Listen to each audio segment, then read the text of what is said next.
Bonjour à tous et bienvenue pour l'émission La Matinale de CMC Markets. Je suis Nicolas Chéron, analyste pour vous servir. Aujourd'hui, c'est une émission de fin de mois. Nous sommes en effet le 30 octobre et nous avons fait une des performances mensuelles indicielles les plus fortes de ces 7 dernières années. Alors non pas que les investisseurs ont couru après les actions et ont entraîné une très forte hausse des indices vers des nouveaux records, mais tout simplement, nous avons eu une dégringolade des actions fin août et au mois de septembre. Nous avons eu une correction haussière puissante au mois d'octobre. Et voilà le CAC, le DAX et le Nikkei notamment revenus à zéro sur des performances de 6, 8 et 10 mois. Donc, moralité, les investisseurs se sont fait peur à la fin du mois d'août avec notamment des craintes sur le ralentissement chinois. Et grâce au soutien des banques centrales et aux résultats d'entreprises en ligne avec les attentes, eh bien, nous sommes remontés sur les plus hauts et nous pourrions donc terminer l'année sur les plus hauts en beauté avec de belles performances indicielles. On pourra noter bien évidemment qu'une bonne partie de la performance de ce mois-ci est due à la rhétorique de Mario Draghi lors de la dernière réunion de la BCE, c'était la semaine dernière, et Mario Draghi expliquait à quel point la BCE pourrait être en soutien. Voilà, on a passé les avertissements sur le risque. Donc, performance positive record pour les indices, je vous le disais. Le DAX, le CAC, on a des performances de près de 10%. C'est quand même de très importantes hausses. Donc, il y a deux façons généralement de voir de telles hausses. Soit on est dans un marché haussier et puis on casse une résistance de moyen long terme et alors ça engendre des achats de la part de nombreux opérateurs et on réalise alors une performance historique, si je puis dire. Soit on a un mouvement baissier fort contré par un mouvement haussier fort et donc on a une performance haussière historique qui doit être relativisée comme je vous le disais puisqu'en fait on vient juste d'effacer les pertes des 2-3 derniers mois et de revenir à zéro. Comme d'habitude, dans cette émission matinale, donc tous les matins à 10h, nous allons parler des dernières news, des résultats d'entreprise, des rumeurs, des cotations en bourse, des décalages de ces dernières heures ou séances, des annonces de banques centrales. Nous allons revoir le calendrier économique pour voir quelles publications ont entraîné des décalages de marché hier. Quels rendez-vous sont attendus ce jour? Et puis, comme d'habitude, nous passerons en revue une série d'actifs. Alors, soit des actifs que vous avez l'habitude potentiellement de trader au quotidien afin de définir quels pourraient être les scénarios envisageables, les seuils à surveiller, soit vous faire découvrir des actifs qui sont peu ou pas tradés et qui pourraient être intéressants à étudier. N'oubliez pas donc que vous avez une rubrique de chat et que vous pouvez me poser des questions tout au long de cette émission. Si vous souhaitez par exemple une vue sur un indice ou une monnaie en particulier ou bien une action, n'hésitez pas à me le demander et je me ferai un plaisir de regarder tout cela. Alors, aujourd'hui, c'est encore une journée sous le signe des publications. Nous avons eu des publications positives. Renault notamment a publié des résultats très solides et le titre est salué par de nombreuses recommandations de brokers positives. C'est ce qui lui permet encore ce jour de s'inscrire en hausse. Alors Renault donc prend 5% aujourd'hui, mais on le verra graphiquement. L'action a réalisé un parcours relativement violent ces dernières semaines. En l'espace de 5 semaines, le titre Renault est passé de 60 à 85 euros. Il a donc pris 40% en l'espace de 5 semaines. C'est vraiment une performance hallucinante qui montre que les opérateurs sont toujours friands, notamment des valeurs automobiles. Dans le secteur automobile encore aujourd'hui, ce matin, on pouvait voir Valeo ou encore Michelin. Donc c'est vraiment l'ensemble de ce secteur qui reste recherché. Airbus Donc Airbus, publication également, résultat en ligne pour l'Airbus, un rachat d'actions en bonus. Airbus qui a un carnet de commandes pour plus de 100 mois à venir, c'est-à-dire que l'entreprise peut produire 50 à 60 à 320 par mois pendant plus de 8 ans. Son carnet de commandes est rempli en ce qui concerne cet avion. Et puis, alors que les bancaires étaient sous pression hier, BNP a publié des résultats rassurants, en ligne avec les attentes. Le titre prenait 3% tout à l'heure quand je l'ai regardé. Ici, pas de fort décalage. C'est juste que l'action s'était fait une petite frayeur à -3 hier. Elle reprend de la hauteur aujourd'hui, se stabilise autour des 56 euros.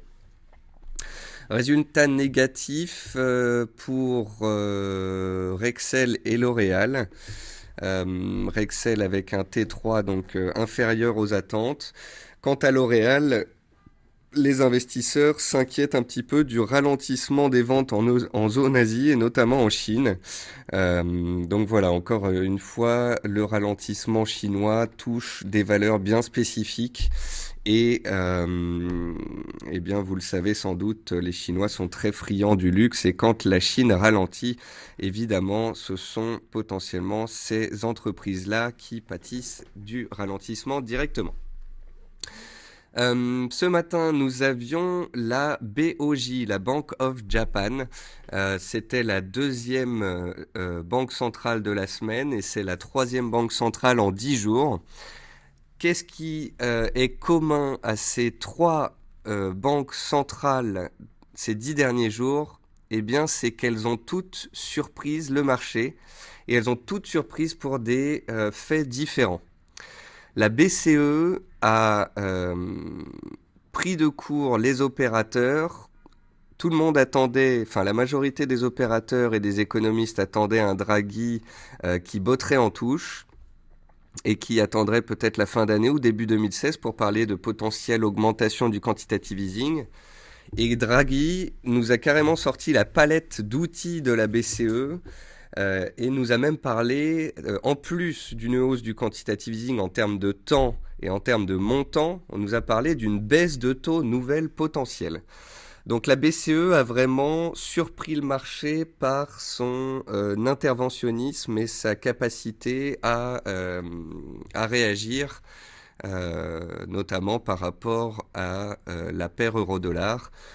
Vous avez vu que l'euro-dollar, en fait, depuis 8 mois est bloqué sous les 1,15.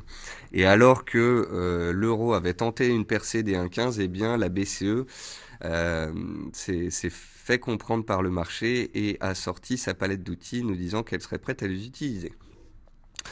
La Fed, à son tour, c'était le communiqué de la Fed mercredi soir, communiqué du FOMC. Et là, on apprend quoi? On apprend que la Fed est confiante dans l'économie américaine, a beaucoup moins peur du ralentissement des émergents et de la Chine, et que la Fed est toujours prête à monter ses taux en 2015, c'est-à-dire en décembre. Je rappelle que Janet Yellen, présidente de la Fed, avait dit en début d'année qu'elle monterait les taux cette année, alors que les chances de hausse de taux étaient réduites pratiquement à néant ces dernières semaines. Eh bien, la probabilité d'une hausse de taux vient de repasser autour des 40%. Donc, la Fed garde le cap et pourrait monter ses taux. Donc on s'attendait à une BCE calme, si je puis dire, et elle a dit qu'elle était prête à être active. On s'attendait à une Fed qui botterait en touche, et au contraire, elle a dit qu'elle serait prête à monter ses taux. Et plus de 50% des économistes interrogés par Bloomberg s'attendaient à un mouvement de la BOJ cette nuit. Et au contraire, la BOJ s'est montrée particulièrement attentiste. Donc les banques centrales ont toutes les trois surprises. Et c'est quand même assez particulier à noter. Donc nous verrons désormais au mois de décembre ce qu'il en sera. On verra en décembre si Mario Draghi annonce de nouvelles mesures pour 2016 ou s'il botte en touche en attendant l'année prochaine.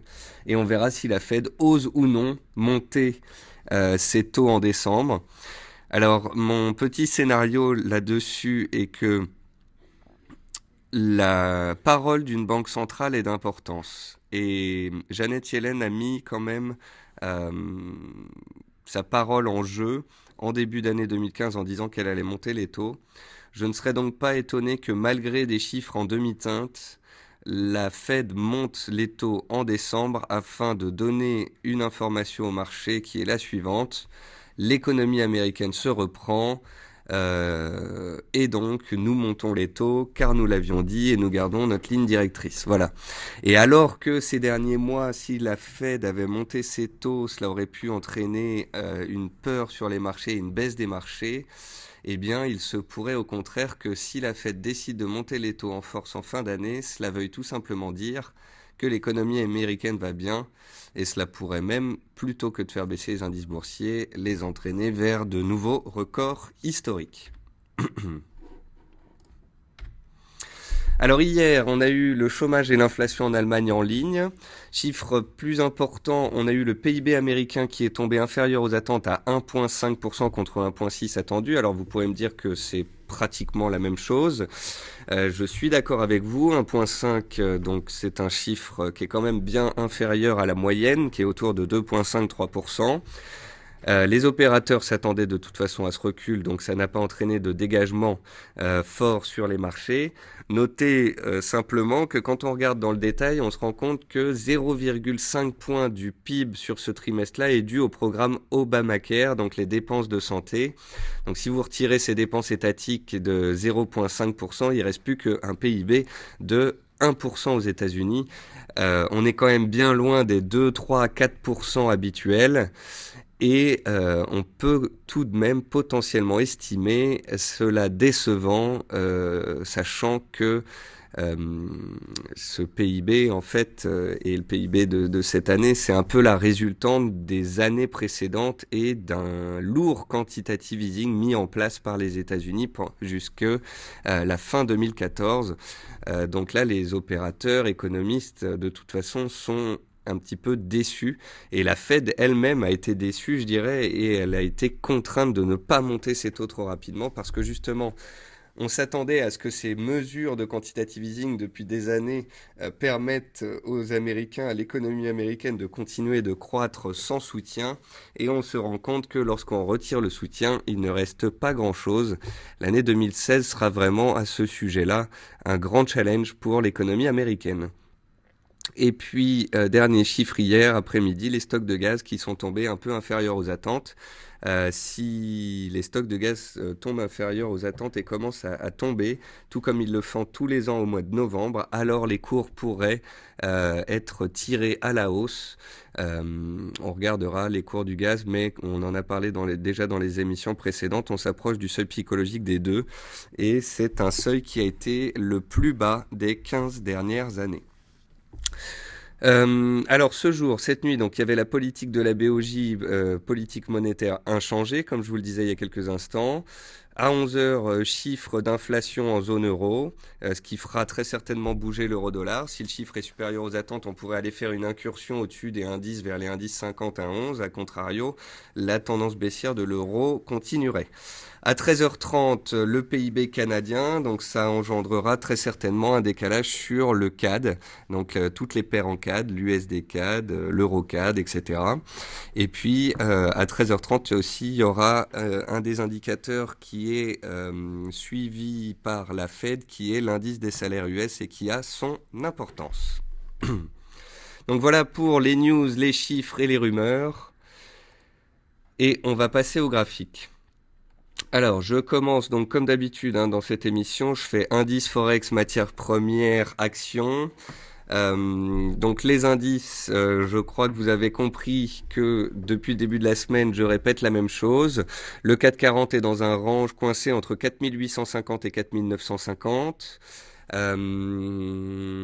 Donc on a bien vu le support testé à 3 reprises qui tient bien. Tant que ce support sera protégé par les acheteurs, eh bien la tendance haussière journalière actuellement en place pourra perdurer.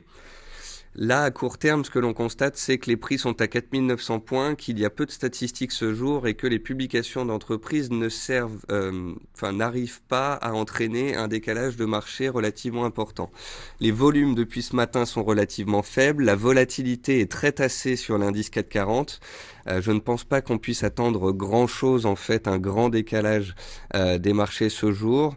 Les marchés, en fait, notamment indiciels, sont beaucoup montés là depuis le mois d'octobre. Vous voyez bien que fin septembre, on était sous les 4003 et là, on est à 4900 points. Donc, ça fait 600 points de hausse. Ça fait près de 12% de rallye. On n'arrive pas à décaler et à dépasser cette résistance des 4950 points et on n'a pas de catalyseur d'importance ce jour. Donc peut-être qu'on va continuer à consolider, à latéraliser, à peut-être revenir en direction du support en attendant qu'un catalyseur de poids nous permette de sortir du range. La semaine prochaine, ce sera la première semaine du mois de novembre. De ce fait, nous aurons les NFP. Le NFP, c'est les Non-Farm Payroll, c'est le chômage mensuel américain qui est de très grande importance. Donc si un catalyseur devait entraîner une sortie du range, je pense que ce serait potentiellement les NFP vendredi prochain. Le CAC, on le voit de la sorte. Je postais aussi ce matin un graphique sur Twitter pour vous montrer ceci sur le SP500. Alors tous les matins, ce que je fais, c'est que j'arrive, je lis l'actualité, je retweete de l'actualité et je poste une vingtaine de graphiques sur lesquels je reviens ensuite dans l'émission. Donc ça, c'est un des graphiques que j'ai posté ce matin sur Twitter. Le but est de vous montrer qu'en fait, le SP500 était dans une tendance haussière de long terme, qu'il a cassé au mois d'août. On est venu tester un support qui correspond... Alors, j'y ai pas pensé, excusez-moi. Je vais vous agrandir mon graphique encore. Comme ça, vous verrez de mieux en mieux. Voilà. N'hésitez pas à me faire des commentaires, à me dire si vous voyez bien ou pas, etc. Donc le SP500 ici s'est fait une frayeur et sorti de son canal. Il est revenu tester ses plus bas de 2014 et puis il est reparti à la hausse et a réintégré son canal. Tant que le SP500 sera au-dessus des 2023 points, 2020-25 points, ce sera positif. S'il reste à l'intérieur du canal, c'est encore mieux. Vous voyez bien à quel point désormais l'indice américain n'est plus qu'à une encablure de nouveaux records historiques. Ce qui dépendra bien évidemment des politiques monétaires et résultats à venir. Mais pour le moment, on peut considérer que la dynamique de long terme est toujours active et que le marché étant haussier, voire de nouveaux records d'ici, voire avant Noël, est tout à fait envisageable. Et puis je voulais vous montrer aussi, en ce qui concerne les indices, le Nikkei en données 2 heures, car il est très propre. Vous voyez que le Nikkei en données 2 heures est dans un range, 18 750 en support, 19 180 en résistance. Ça fait depuis le début de la semaine que je vous montre cette zone-là. Et vous voyez que ce matin, quand la BOJ a décidé de ne rien faire, au début, il y a eu des prises de bénéfices sur le Nikkei, ils se sont fait une petite frayeur. On a touché le support, testé à 6 ou 7 reprises. Les cours se sont repris, sont allés directement à la résistance. Et ici, on y a échoué. Il n'y a pas assez d'appétit pour le risque pour passer cette résistance en force et on est revenu au milieu du range. Mais voyez avec quel précision ces points ont été travaillés sur l'indice japonais et c'est pour ça que je vous parle de ce dernier depuis le début de la semaine. Donc les indices, c'est fait, c'est de la neutralité, c'est de la latéralisation, c'est des prises de bénéfices en fin de semaine et alors qu'on inscrit une performance record ce mois-ci. Au niveau des matières premières, le gaz n'arrive pas à se reprendre. Malgré des stocks inférieurs aux attentes, les températures restent clémentes. De toute façon, il n'y a pas de raison de se ruer sur le gaz qui est dans une tendance baissière de moyen terme et de court terme. Et quand vous la regardez à long terme, le support est dans la zone des... Alors, vous avez deux supports. Vous avez les 2.05 qui sont les plus bas en cours de clôture mensuelle des 15 dernières années, puis vous avez les 1,90 qui sont les points bas extrêmes des 15 dernières années. Donc actuellement on est à 2,10. Aller à 1,90, ça veut encore perdre 10%, ce qui est pas négligeable. Une chose est certaine, c'est que plus on va se rapprocher des 1,90, plus on va surveiller les cours de gaz, parce que si on arrive au mois de novembre, que les températures baissent et que les stocks baissent, d'un coup, on pourra avoir un contre-coup sur le gaz. Donc autant je vous en parle tous les jours, autant il n'y a pas de raison de se presser. Il faut ici attendre une éventuelle réaction sur les zones de prix dont je vous ai parlé. Et si ces zones de prix réagissent, alors il sera intéressant d'évoquer d'éventuelles stratégies haussières. Un point très positif du contrat gaz chez CMC Market, c'est qu'il n'y a pas d'échéance sur ce produit. Donc vous pouvez vous placer à l'achat ou à la vente et garder votre contrat pendant 3 mois, 6 mois ou 1 an si vous le souhaitez. Le pétrole est relativement neutre. Là, je vous montre le pétrole Brent. Donc vous voyez la propreté graphique avec laquelle les cours du Brent sont travaillés. On a ici un range très propre entre 46 et 53.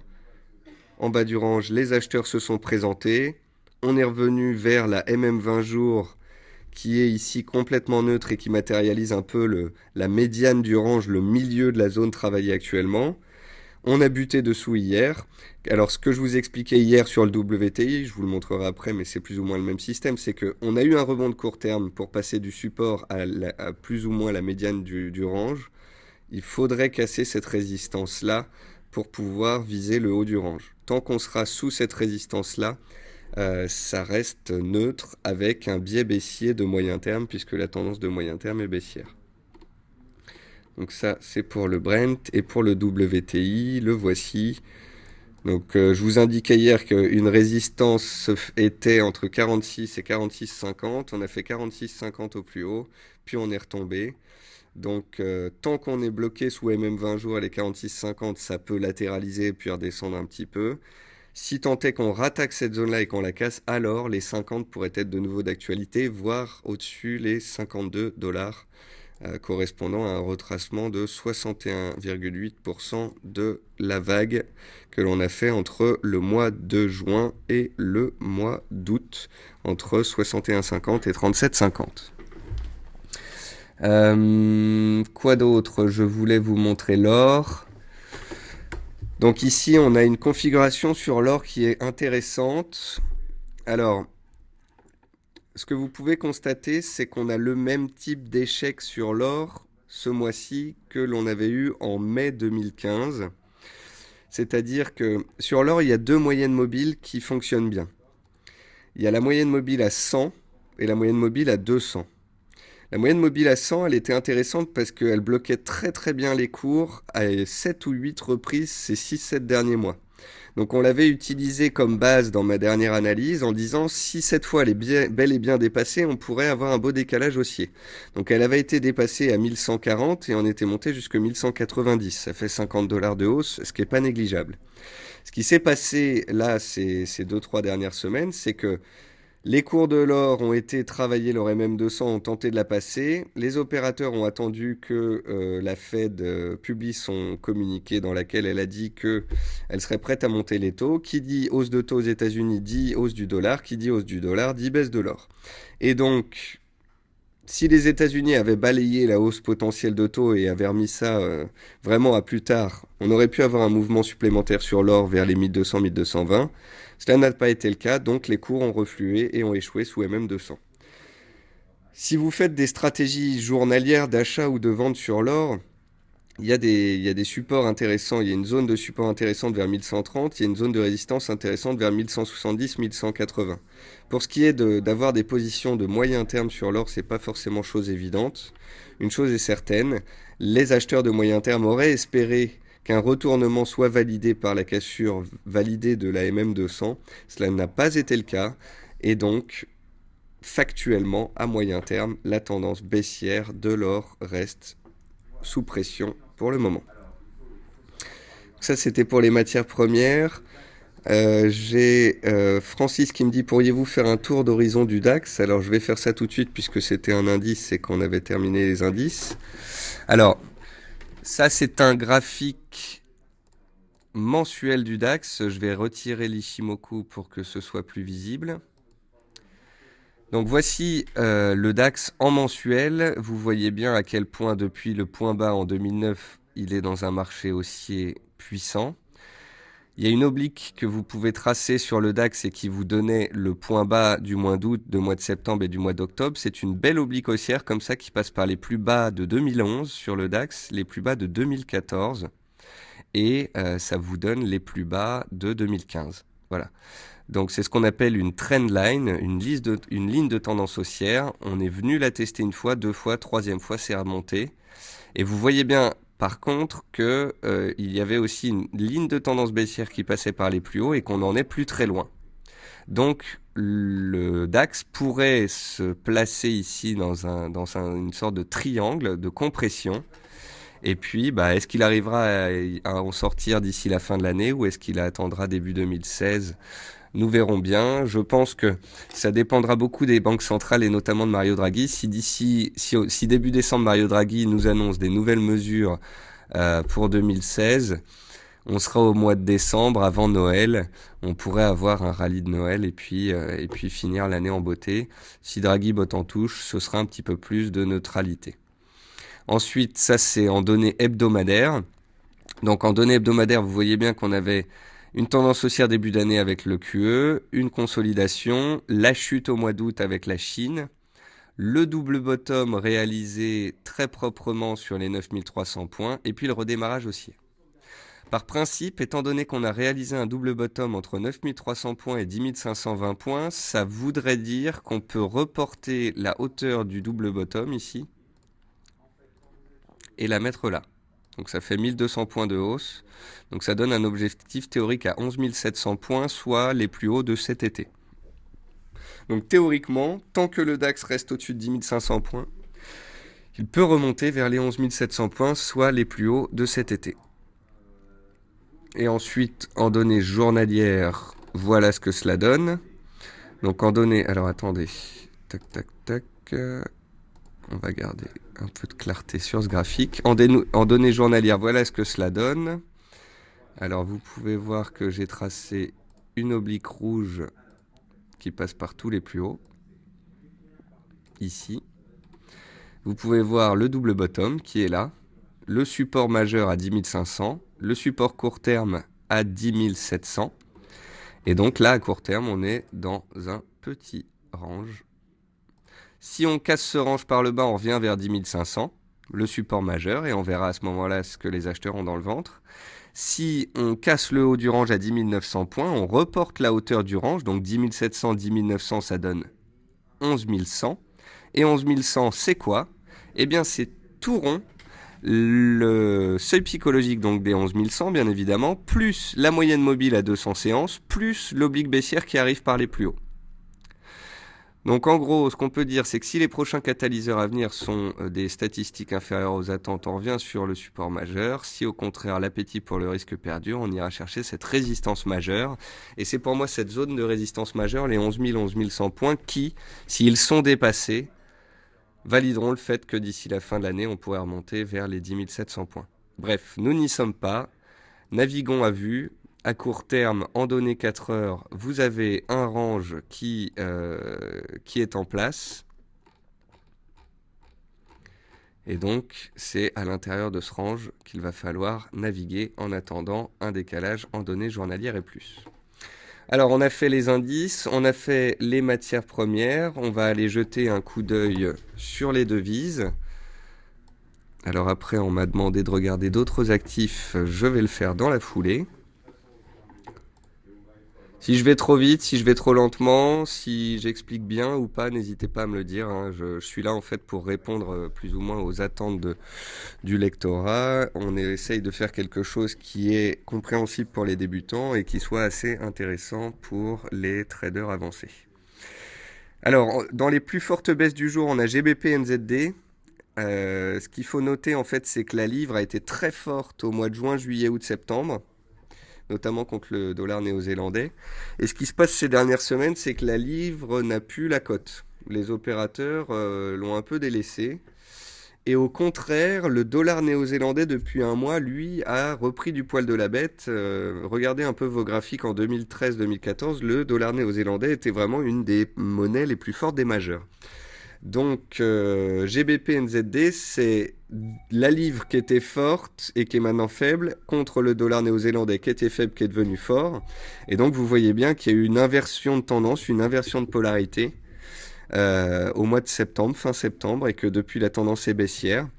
La tendance étant baissière et on était dans un range depuis plusieurs séances, bah, quand on est arrivé sur le haut du range il y a 2 jours, ça a buté. Si on revient vers le bas du range et qu'il casse, eh bien la tendance baissière continuera sa course. Une paire intéressante, très volatile et donc pas forcément évidente à trader, c'est l'USD TRI. L'USD TRI, en fait, c'est le dollar contre la lire turque. Étant donné qu'il y a vraiment eu une chute des monnaies émergentes ces derniers temps, eh bien le TRI, la lire turque, faisait partie de ces monnaies délaissées par les opérateurs. D'autant plus que la Turquie voit un flux d'afflux de migrants, un afflux de migrants qui est relativement fort et difficile à gérer, et d'autant plus que en Turquie, il y a une instabilité politique depuis des années. Donc tout ça fait que le dollar qui est fort avance contre la lire turque. Après une consolidation comme ça du dollar au mois d'octobre, la hausse semble vouloir repartir. C'est les statistiques américaines qui nous confirmeront tout ça, notamment, je pense, la semaine prochaine. Autre paire intéressante que j'affectionne, c'est l'AUD-NZD. L'AUD-NZD est dans une tendance baissière de court terme et il est en train de revenir vers des zones de prix intéressantes, notamment sur la zone des 1,05 qu'il teste actuellement et qui correspond à une zone travaillée par le passé. Alors il faudra regarder s'il y a réaction sur ce seuil-là. S'il n'y a pas réaction, on continuera de baisser à l'intérieur d'un canal baissier. D'ailleurs, il faut que je change mes supports qui ont cassé en résistance. Donc il faudra surveiller juste s'il y a une réaction sur un 0,5 ou une réaction sur le bas du canal baissier. Ce qui est intéressant sur la UDNZD, si vous voulez, c'est que dès qu'il y a un changement de politique monétaire, soit de la Banque centrale australienne, soit de Nouvelle-Zélande, excusez-moi, ça nous donne un décalage et une tendance. Donc à un moment, au mois d'avril, mai, juin, le dollar australien était devenu de nouveau le chouchou et le dollar néo-zélandais était délaissé. Donc l'AUD montait contre le NZD. Ensuite, les deux banques centrales ont adopté la même politique monétaire attentiste. Donc pendant 3 mois, on est resté stable. Et puis là, à court terme, la Banque centrale australienne a dit de nouveau qu'elle serait prête à baisser ses taux. Donc de nouveau, l'AUD a baissé contre son cousin, le NZD. En bref, en suivant les politiques monétaires de ces banques centrales-là, il suffit de s'accorder. Et ensuite, graphiquement, ça nous donne de belles opportunités. Alors, autre paire à regarder, l'euro-dollar. Donc l'euro-dollar était dans une tendance haussière depuis 6 mois, depuis son point bas du mois de mars. Et là, je pense qu'on peut dire qu'il est dans un range.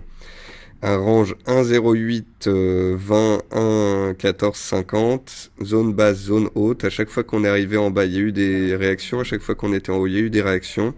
Je pense donc que un trader qui s'entacherait à ne trader que les zones hautes et basses de ce range se donnerait une probabilité d'avoir une entrée qualitative supérieure aux autres. Voilà. Et là, à court terme, il y a un rebond technique qui est en place. Ce que je notais ce matin, c'est que la zone des 1,11, 1,1150, c'est le milieu du range, la médiane. C'est une zone qui a été travaillée à très nombreuses reprises et qui fait vraiment pivot ici au 1,11. Quoi d'autre? L'AUD se stabilise, mais de toute façon reste sous pression. Enfin, le NZD dont on parlait tout à l'heure, vous voyez bien que c'est aujourd'hui la seule monnaie majeure en forte hausse contre le dollar américain, de près de 1%. Le NZD prend 0,90% contre le dollar américain. Et donc vous voyez que graphiquement, Il y avait une tendance baissière du dollar néo-zélandais, une stabilisation à plat, un retournement haussier. Je vous avais indiqué donc un support ici clé qu'il fallait tenir. On s'est fait une frayeur dessus, une deuxième, mais aujourd'hui ça finit par relancer parce que il y a une tendance haussière journalière, il y a un support qui a tenu et donc les acheteurs se montrent de nouveau présents. Et puis on va finir par les actions. Alors j'ai Pascal qui me dit que penses-tu de Solocal? Alors Solocal, c'était un titre que j'ai suivi à de nombreuses reprises ces derniers temps parce qu'il y avait des effets d'annonce, des figures techniques. Là, à court terme, je l'ai mis de côté. Il y a eu regroupement par 30 des actions. On est en train de végéter. J'attends que il y ait une configuration propice à étudier, mais à court terme, je n'en pense pas grand-chose. J'en avais parlé vers 0,22, elle est montée à 0,35, ça fait 50% de performance. Et ensuite, j'ai dit que les objectifs majeurs avaient été atteints et qu'on pourrait s'arrêter là. Donc sur les actions, vous avez Renault, comme je vous le disais, qui monte ce matin et qui prend 40% en 5 semaines. Alors attention, hein, parce que Renault, du coup, arrive de nouveau en zone de résistance. Vous avez ici le seuil psychologique des 100 qui avait bloqué. Il y avait un range entre, je dirais, 88 et 100 qui s'était mis en place avant qu'on en sorte par le bas. Et là, on vient de revenir dessous. Donc... Parfois, si vous voulez, je vous montrerai des actions sur lesquelles j'ai pas forcément de stratégie, sur lesquelles je vous raconte une histoire et on étudie ce qui se passe actuellement. Quand je vous parle d'un titre comme ça pour Renault, en vous expliquant qu'on vient de prendre 40% en 5 semaines et qu'on arrive de nouveau sous résistance, ça veut pouvoir dire que si vous étiez en position sur Renault, je vous dis pas quoi faire, mais je vous dis qu'il est bon parfois de se poser la question de savoir remonter ses stops et ou de prendre des bénéfices. Car après un tel rallye haussier, une consolidation n'aurait rien d'illégitime. Ça, c'est BNP. BNP en données journalières, vous voyez, donc depuis 6 mois, elle est complètement à plat, il n'y a rien de spécial à dire là-dessus. Airbus, ces derniers temps, a profité quand même des faits d'annonce et de commandes, donc c'est repris. Valeo, comme je vous le disais tout à l'heure, c'est le secteur automobile, c'est toujours recherché. Vous pouvez sur de nombreux titres comme ça tracer des canaux haussiers qui vous permettent d'encadrer un peu les mouvements. Et comme ça, vous verrez que quand on sortira de ces canaux haussiers, ce sera peut-être le moment soit de prendre des bénéfices, soit de passer vendeur. Bref, peut-être moins le moment d'être acheteur et haussier. Plastic Omnium, c'est un des titres des plus performants de ces dernières années. Alors, je vous en avais parlé début de semaine. En données hebdomadaires, le titre est coincé dans une figure d'élargissement. Il a tenté de s'en échapper, il n'a pas réussi. Donc, tant qu'il bloquera sous les 27 et qu'il ne passera pas cette figure d'élargissement, on pourrait stabiliser à plat ou retomber. Vraiment, à noter que Plastic Omnium, c'est une société qui a bien réussi ces dernières années. Là, le titre est sous une résistance majeure long terme. Par contre, si un jour cette résistance venait à casser, ce serait un potentiel très beau signal d'achat. L'Oréal est en tête des baisses avec moins 4,5% ce jour parce que L'Oréal c'est du luxe et les chiffres en Chine sont moins bons qu'attendus. Donc L'Oréal, vous voyez bien, on était dans une tendance haussière de court terme et puis là, on a buté sous les 175, gap baissier. C'est pas très bon à court terme ce qui vient de se passer sur le titre L'Oréal qui pourrait être un peu délaissé. TF1 tendance haussière depuis 3 ans, mais vous voyez qu'avec la publication des résultats hier et les moins 10, enfin moins 8 qu'a fait le titre hier, on est en danger de casser une tendance haussière moyen terme. Donc en données hebdomadaires, ça donne ça. On est en train de mettre en danger ce support. C'est un support qui est à 12 euros. On verra à quel niveau se fait la clôture et comment le titre évolue en début de semaine prochaine. Sinon, ça c'est CGG Veritas, étant donné que je sais que ce titre est très suivi par de nombreux traders, investisseurs, j'en parle de temps en temps. Donc CGG Veritas, vous voyez ici une vision des choses sur 3 ans. Vous voyez bien à quel point on est dans un canal baissier long terme et à quel point malgré le rebond de 3 à 4,30, donc un beau rebond de 30%. Déjà, il faut prendre du recul et se dire que ce rebond est ridicule au vu de la baisse précédente. Et vous voyez bien à quel point on a échoué proprement sous le haut du canal et depuis 3 semaines, on lèche le haut du canal comme ça et on n'arrive pas à le dépasser. Donc tant qu'on sera dans ce canal baissier à long terme, CGG, Veritas sera baissière. Par contre, si un jour on le casse par le haut, là, on ne prendra pas ce signal à la légère. Et puis vous avez aussi Technip, Morel et Prom, toute l'énergie qui recule ce jour. Il y a Bouygues qui recule, Bouygues, Vivendi, tout ce qui est construction, tout ça c'est un peu à la peine. Total a publié ses résultats hier, je vous en parlais hier.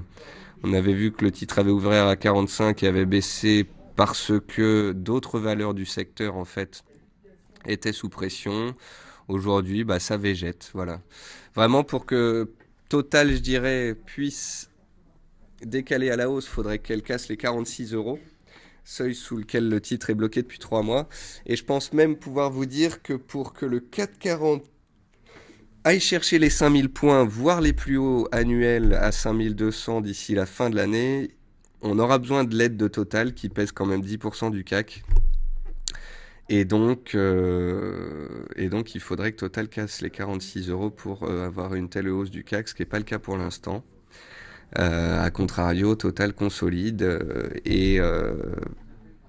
je pense pouvoir vous dire que à 42, on a une belle zone de prix, on a un gap laissé ouvert.